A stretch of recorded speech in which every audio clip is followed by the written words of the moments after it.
Hello, everyone, and welcome to the Prose podcast. I'm your host, Tally Shamus, and today I'm joined by indie author KT Carlisle. We discuss pitch events, how to succeed as an indie, and stay tuned until the end to hear KT's hard and fast rule when it comes to social media. KT Carlisle is the pseudonym for multi-genre indie author living in Southwest Florida.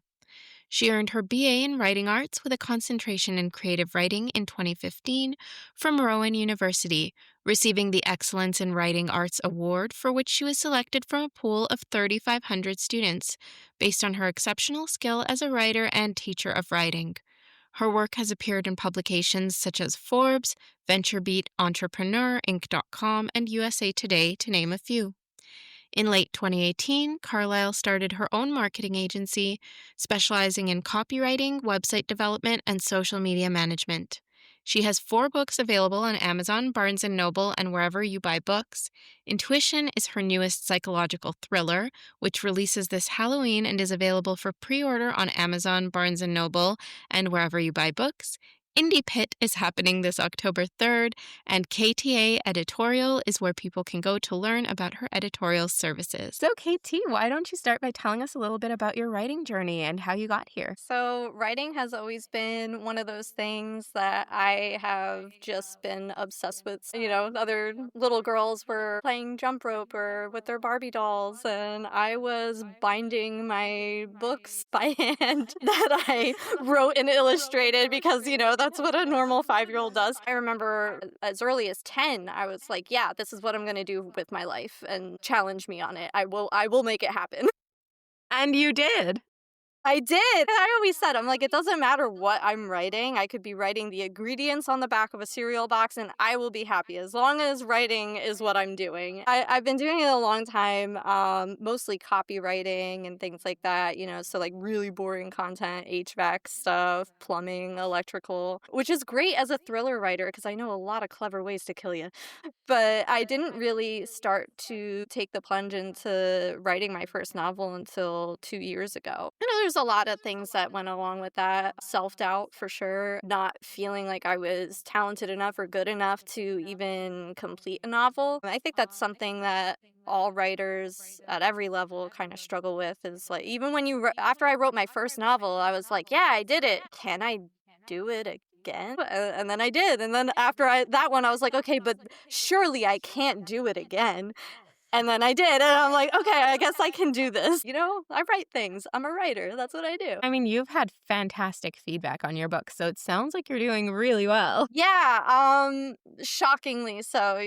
Obviously, that self-doubt kind of never goes away, and I'm constantly in awe that anybody likes my books, especially being in the query trenches as long as I was, and getting the volume of rejection that I faced. I was like, man, I am not that good. Well, this just, it shows that agents maybe don't always know everything and things work in the market. What have you done to get your books to readers, though, in kind of, this non-traditional path that you've taken? It's been a real learning experience. I tried so many different things. I did the thing where I just threw a bunch of money at it at first because I had it to spare, and I was like, I'm going to take this chance on myself. I don't want to say that it's a waste, because even the things that fail help you because you learn from them. But, I sure do wish I had those thousands and thousands of dollars back that I put into trying to get my work seen, and it just not helping. I hired a publicist, and she was wonderful. I do question whether or not it was the right move for me, because truthfully, if I had just been a little bit more patient and put more effort into building my platform on Twitter, I probably would have had that same amount of success, if not more, because this past year has really showed me that you don't need to invest a lot in ads and things like that to be successful. It really does boil down to making social media like a second job for you. And I know that's kind of like icky for a lot of writers. We have these like ideas as creators where it's like, if you're selling your book as a product, then it's disingenuous, and if you're really good at marketing, then you must be like an icky kind of person. And I'm just like, I feel that, but also you gotta do something because otherwise, your book is just gonna die out there and you don't want that, right? You wrote this thing. Months, sometimes years of your life are invested into Yeah. this thing.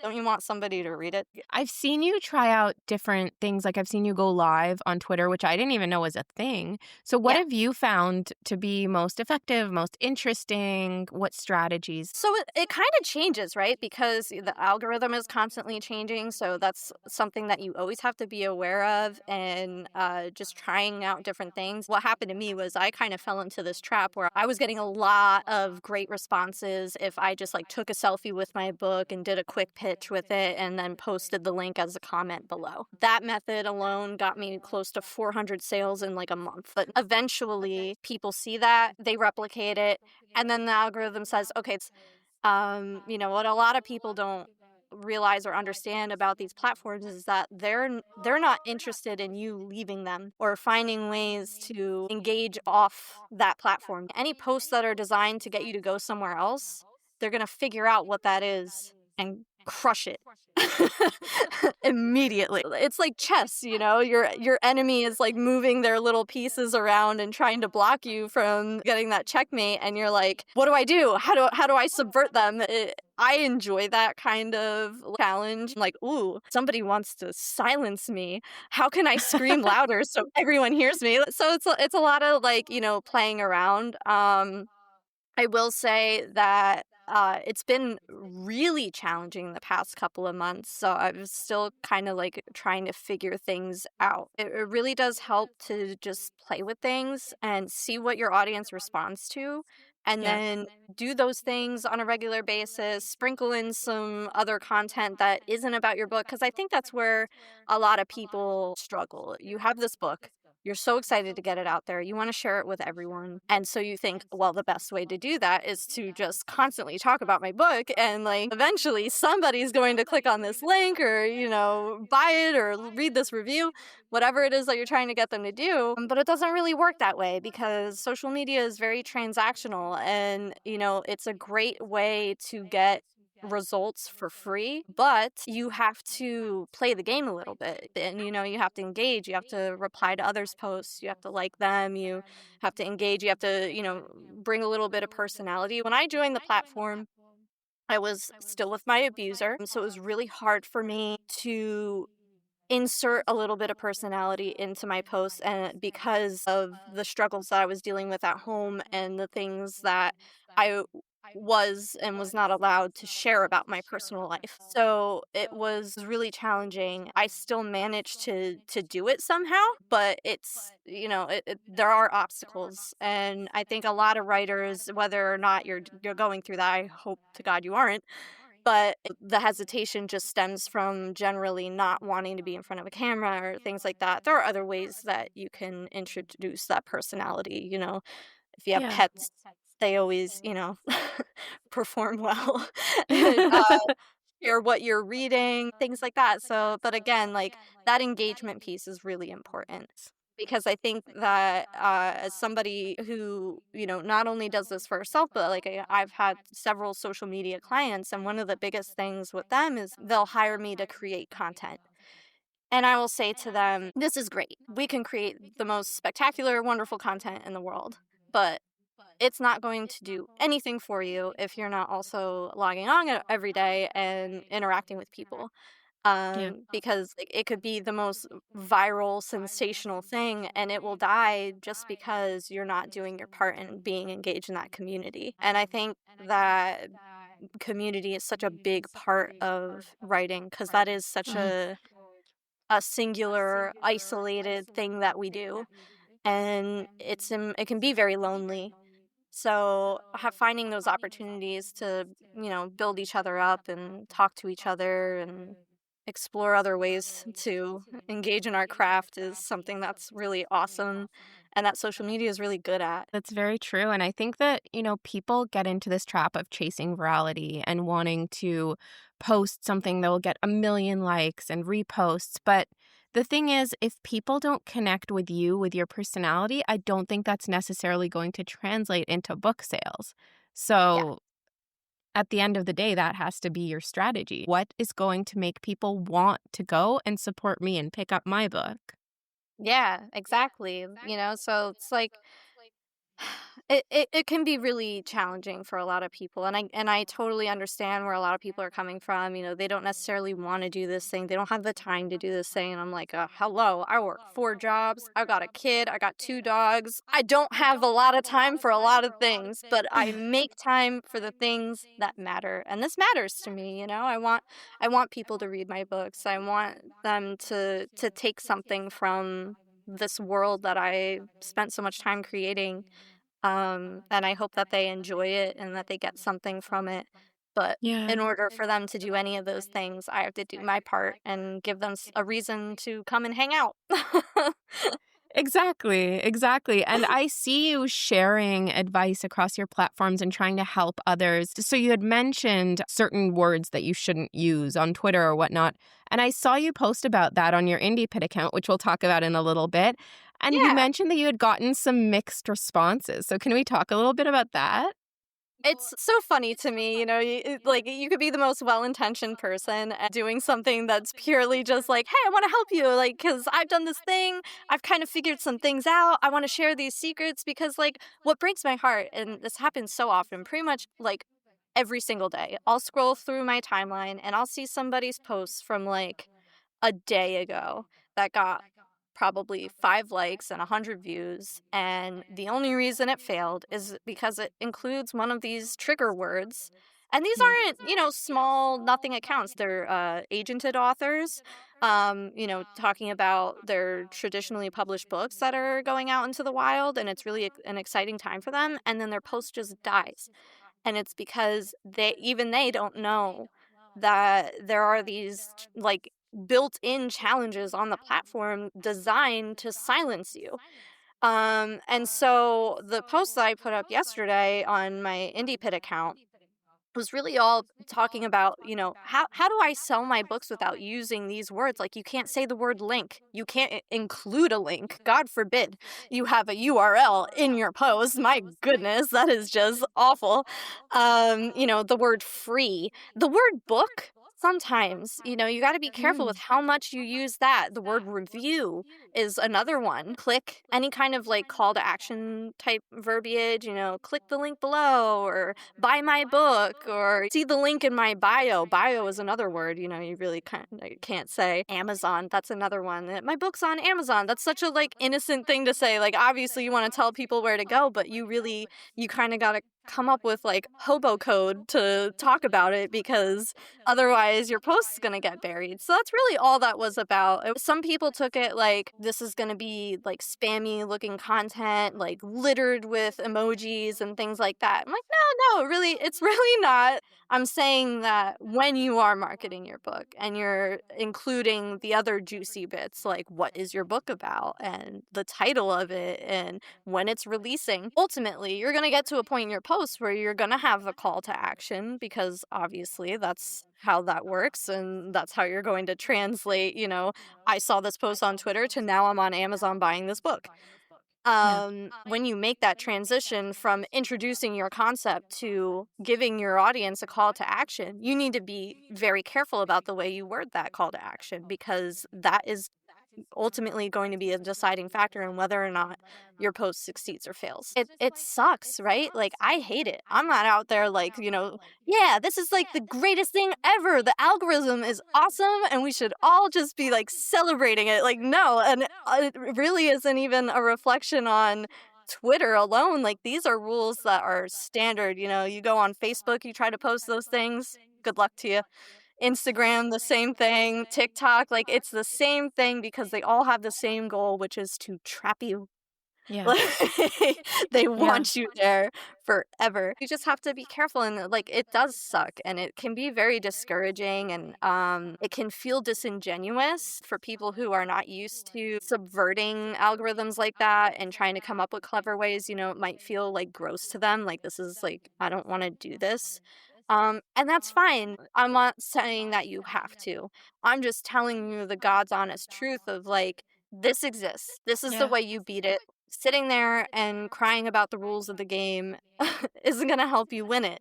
Sometimes, if you want to play this game, you got to learn the rules and you got to figure out how to beat your opponent. and our Yeah. opponent is the platform that we're on.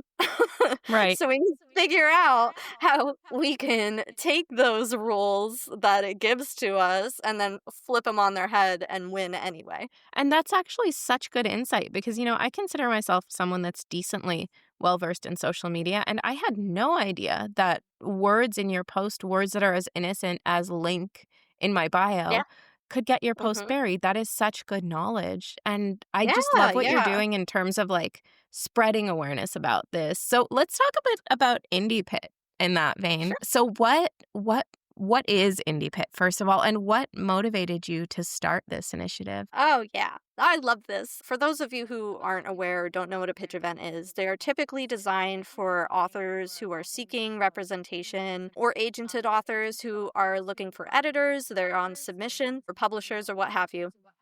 They have like a 24-hour event where the feed is just clogged with all sorts of creativity and amazing pitches. But it's also really sad because, some of them might never get to see these books come to fruition. And so, for those of us who have gone the indie route and we do have those books available, like, what if we did an event where it was like, okay, you're seeing this fabulous pitch that you would absolutely buy. Well, it's there. You can buy it. You can go and get this book. And so I was like, okay, I want to do an event for indies because I'm an indie author. I have zero interest in getting an agent.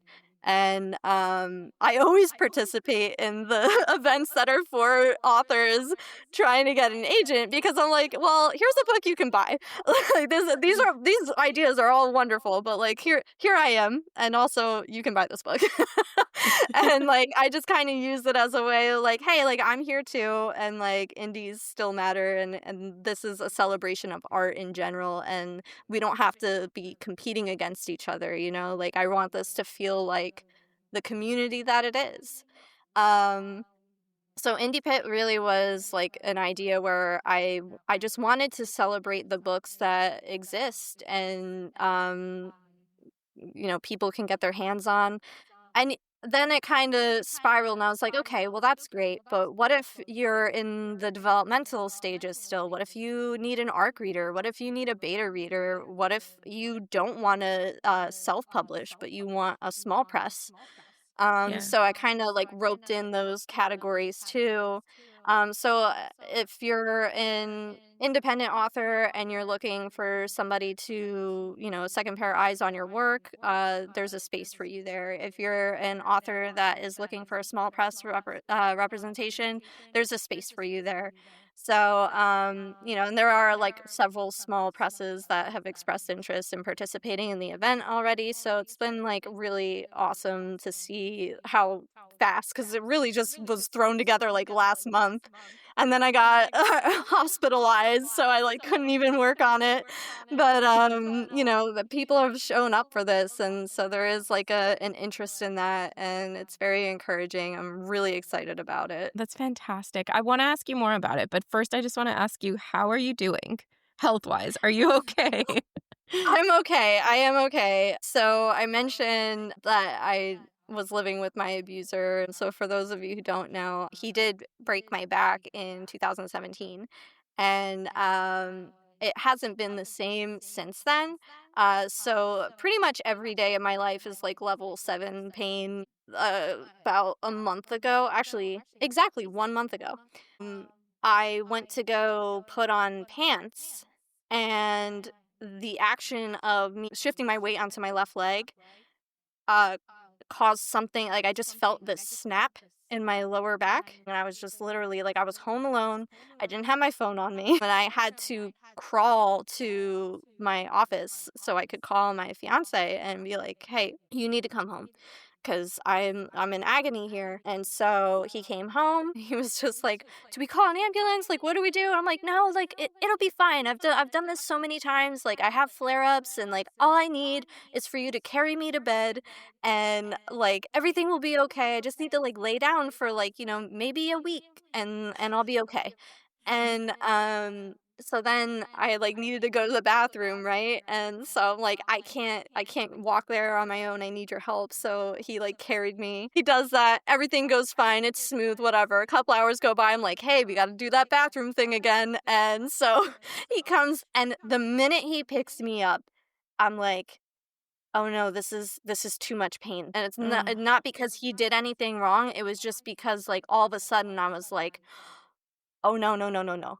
And so yeah. he puts me down, I do my thing, and as I'm doing it, I'm like, I need to lean forward. Like, I started to panic because I was in so much pain, and so I tried to tell him, and I'm like, "I'm gonna pass out." Like, no sooner did I say that than I passed out fully in his arms. I was completely Oh my out, God. unconscious, and he, like, had to, like, drag me to the bed, and the next thing I know, I wake up, and he's got tears in his eyes, and he's, like, screaming my name, and he's like, "I'm calling 911, I'm calling 911."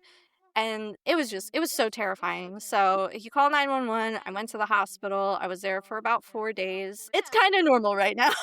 Oh my goodness. It was just like really, really bad. So it's been a struggle to relearn how to walk using a walker. I graduated to a cane, and now I'm starting to walk pretty well in the house without the cane. But anytime I go out in public, I'm like, I need to have this with me. But it's hard. Yeah. It's so hard. Back pain sucks. Yeah, back pain's awful. So my husband, a few months ago, we had a really bad ice storm and a ton of branches fell down all around our property. So my husband was out for a while picking them up. And so his back was a bit sore. But obviously then he comes inside, slips on one of my kids' toys Oh and no. falls on his side. So this is a 200-pound man. All of his weight just went onto his side. And we Yeah. think he herniated a disc. It was Mm. just 2 months of not being able to sleep in constant pain, and same with him, he couldn't get up. He was, like, Yeah. crawling, he had to crawl to his office chair, which is a rolly chair, and I rolled Mhm. him to the car and drove him to the hospital. It's so wild too because my injury is almost a decade old at this point, but is really deformed. Like if you even look at my back with the naked eye, you can see like, okay, something's wrong with her back. But they were like, yeah, you must have just like torn a muscle or something because there's nothing showing up like bone wise that should be wrong. And I'm like, Yeah. well, that's good. And also, like, it's crazy that it's 2025 and we're just guessing. Like, Right? No, seriously. And it's especially, I feel, when it comes to women's issues or when it comes to problems that we have, it is very much an issue in the medical industry. But that's, I guess, another topic. I was But just gonna say, I'm like, well, oh, that's a rabbit hole that I could jump right down, but we might not come out. oh yeah. No, it's infuriating. Okay, okay, let's get back to books. But I'm so glad that you're doing better. I'm so sorry you had to go through all of that. That's Oh, truly thank brutal, you. but Yeah, it's been a wild ride. I see the light at the end of the tunnel. It's gonna be a good day. yeah. Definitely, yeah. So you've been jumping back into preparations. Indie Pit's happening in October, right? Yes, October 3rd. It's coming up fast. I guess let's rewind a little bit to your indie journey. How did you learn? I mean, we have so many kind of guides on how to query, how to write a query letter, a lot of information for traditionally published writers. I don't know if there's as much guidance for indie writers. I don't know, are there mentorship programs? How do you just get by? Yeah, like I said, it's like a lot of trial and error, right? And it's so frustrating. Certainly don't make it easy. And I think what is even more despicable about it is the amount of vultures out there who are just like dying to prey on the Yes, people. When I was first getting started, it was a little bit less prevalent than it is now, but like, how do I know you're not going to use AI to, do all exactly. these wonderful things that you're talking about? And it's like, that's something don't want to be associated with in any way, shape, or form. And so it really is a big learning experience. So be prepared to fail a little bit. Yeah, I think the most helpful things come from that community. I've learned Yeah. so much more from following people on Twitter who have already done it and listening to their advice and reading their blog posts than I have from Googling anything. When I was Googling things, it was just like, it was so discouraging. It was almost like, that all the results were like, well, you could go this way, but your book's not going to be successful. And like, here are all the obstacles you face. And like, it's pretty much impossible. So good luck. I was just like, okay, well, shit.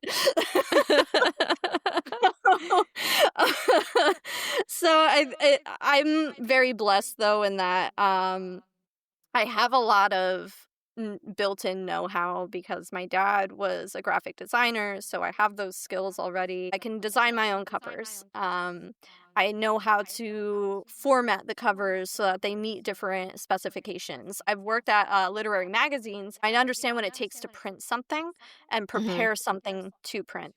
So I know how to use InDesign. I know how to use other tools as well. It can be really daunting for somebody who doesn't have those skills. So what I would say is, if you're thinking about going the self-published route and you don't have the skills to do all those things, save up and hire somebody who can, because it will be worth that investment. You don't have to sink a bunch of money into ads, but you should sink some money into an editor, a formatter, a cover designer, because those are the things that are going to matter most. What will this product look like? Because it is a product. How is it going to be received by the end user, the reader? How are they going to feel about having made this purchase? If they purchase your book and it's very poor quality and it shows, then those are the ones that, tend to fail, and it sucks because what's inside may be very good. But if it's improperly formatted or difficult for the reader to actually read, it's going to be challenging for them. If the cover is low resolution and isn't centered quite right, or all these different things, you'd be surprised that the kinds of things that people will leave a bad review on. I remember we watched Silo, and I love that show so much, and I didn't realize that it was a book series. And I went to go look it up, and I always love to see what the 1-star reviews are. And so I look up this book series, and so many people were complaining because they said that the box set had so much room in it that you could squeeze in another novella. Had nothing to do with the book itself and everything to do with the packaging. And I was just like, oh my God, this is crazy. They need to have two different types of reviews. They need to have reviews on the content of the book and then reviews on the aesthetics. Oh my God, for real. But it's crazy, right? Like, you don't think about these things because you think, especially as a writer, the book itself should be the thing that matters. The writing, the quality of the writing should be the thing that matters. And I 100% agree with that. The unfortunate reality that we live in, similar to what we're going through on social media platforms, is that is often not the case. That's not the only thing that people look at. That's not the only experience that a reader is having with your book. So you need to consider all those things and, kind of weigh your options. Is it worth it to you to have it be professional quality? I think it absolutely is for everyone.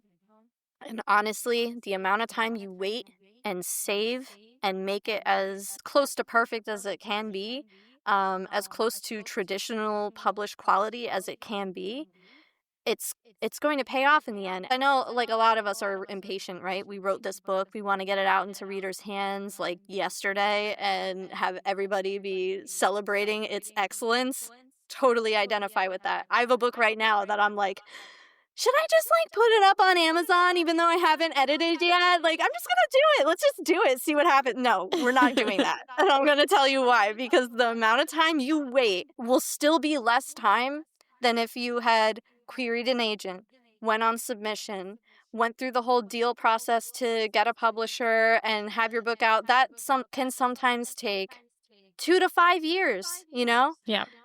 It'll take you maybe a year, if you're really diligent about it, to just put a little bit of money aside every month. Make that your book goal. Yeah. So if you're serious about doing self-publishing and you really want to do it well, why not do the things that will make it as successful as it can be? Yeah, and I think that it's so important to distinguish because, like you said, the industry can be so predatory. There are so many people that will say, sign up for my course and you're going to get a book deal right away. And you need to distinguish between where your money is just going to be absolutely thrown away and where your money Mhm. is going somewhere where it's worth it and where to Yeah. find the people that will give you value for your money. So, to all our listeners, I've worked with KT and I would wholeheartedly recommend her. She's fantastic. If you're looking Thank for an you. editor, of course, oh my gosh, anytime.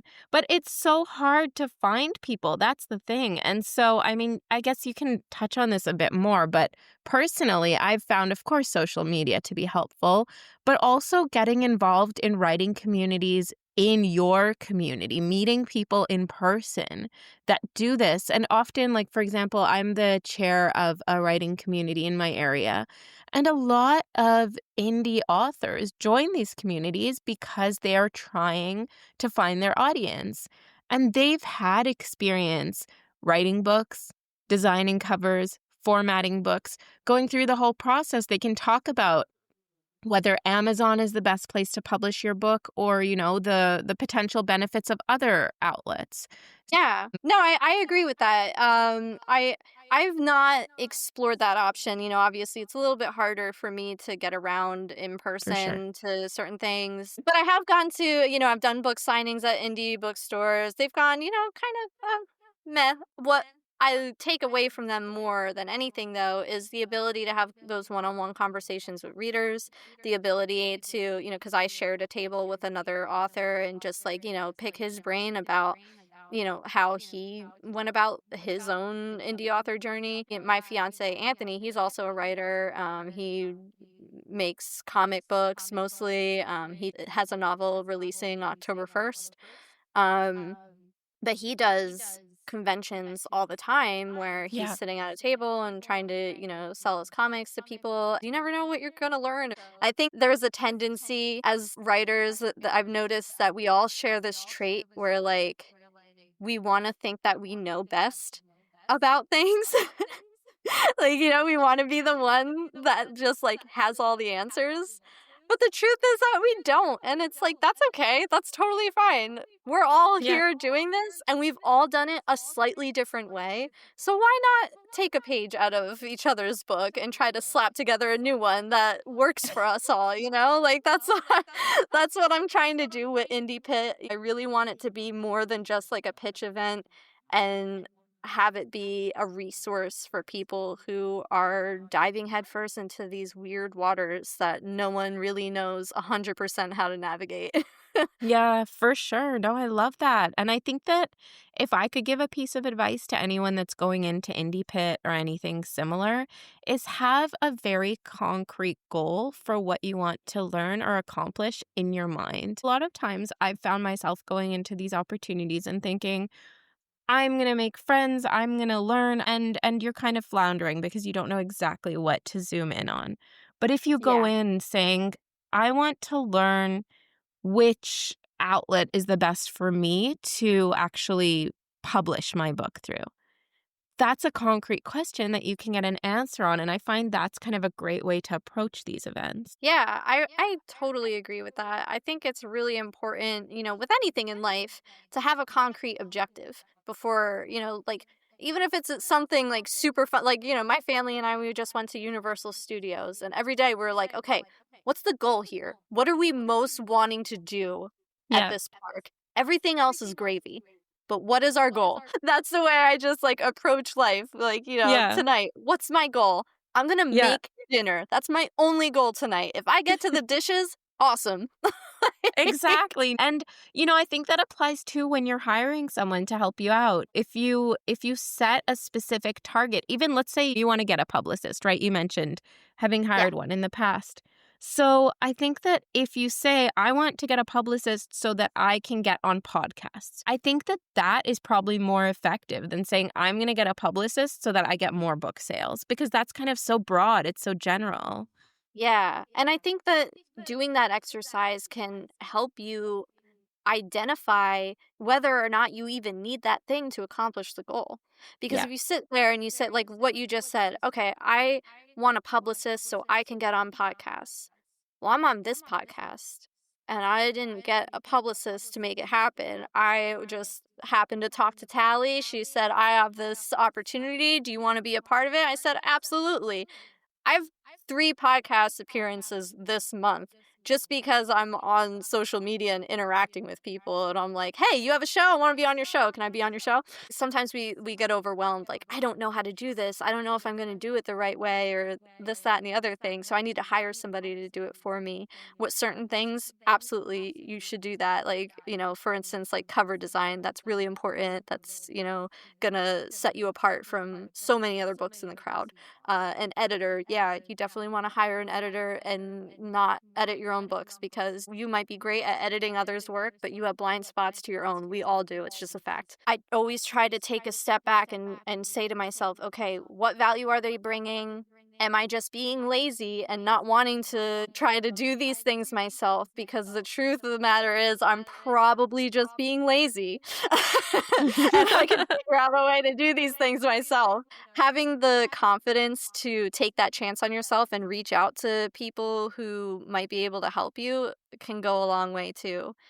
With my debut, I was absolutely nobody. I had, not even 500 followers, and I reached out to Morgan Shamey, the author of The Stricken, and I was like, "Hey, I just read your book, The Doll Maker. I thought it was amazing, and I have this book that I wrote, and would you maybe be interested in reading it and like giving a quote for it?" And she said yes. She said yes, and she That's loved it, and amazing. she gave me a quote for it, and literally, like, 2 months later, she was on the cover of Publishers Weekly. She, like, totally took off, completely well-deserved. She's amazing. Go buy all of her books. They're all fantastic.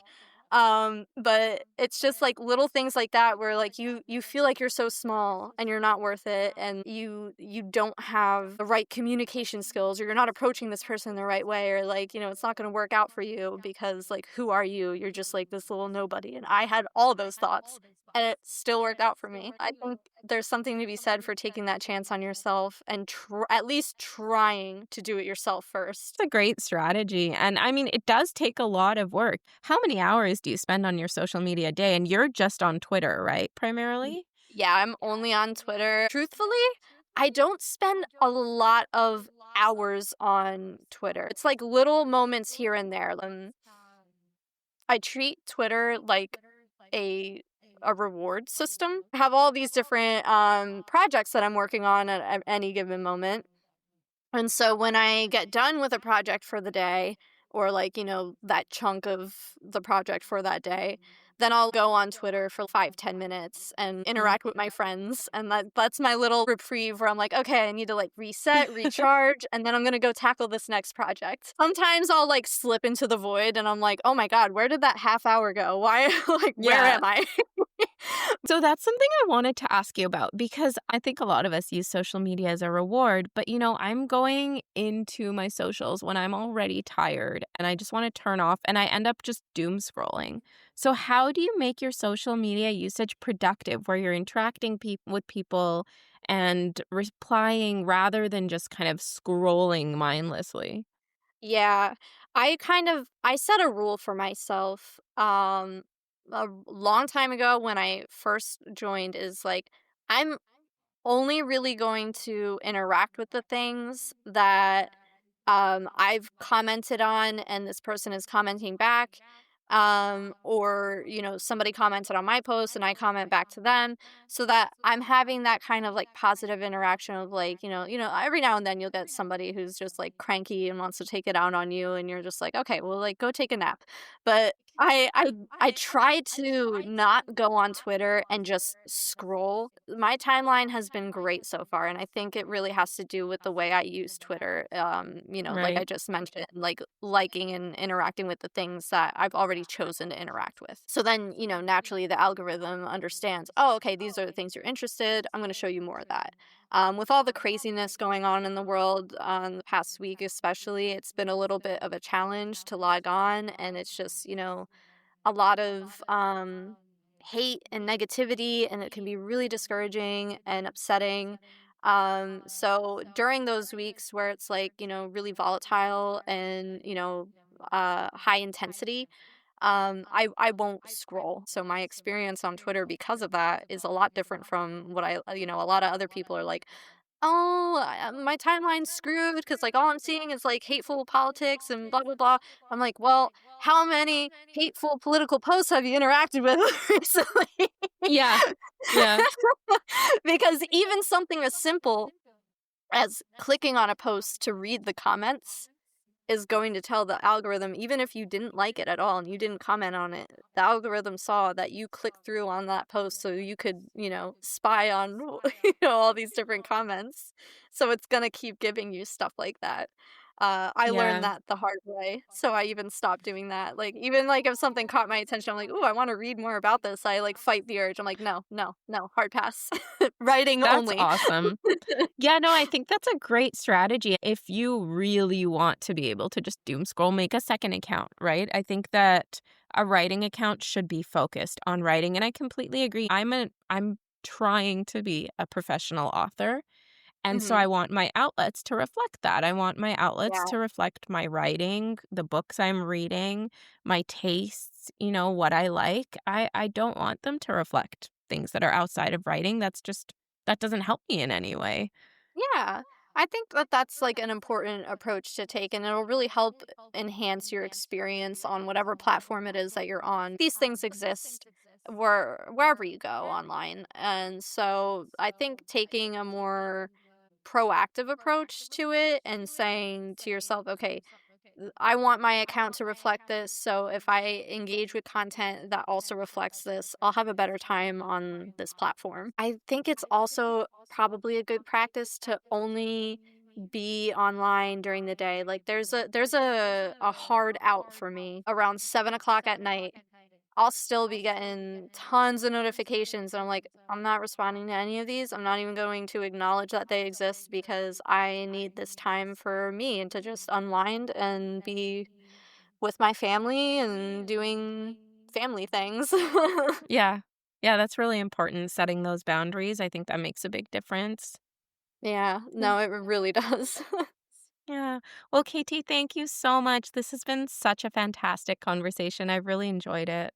Thank you so much for having me. It's been so good to talk to you, and I love what you're doing in the community. I always see your posts, and your podcast is awesome. So I'm just like I'm honored to be a part of it, and just excited to be here. And thank you all so much for tuning in to this episode of the Pros podcast. Remember to check back every Tuesday for a brand new episode.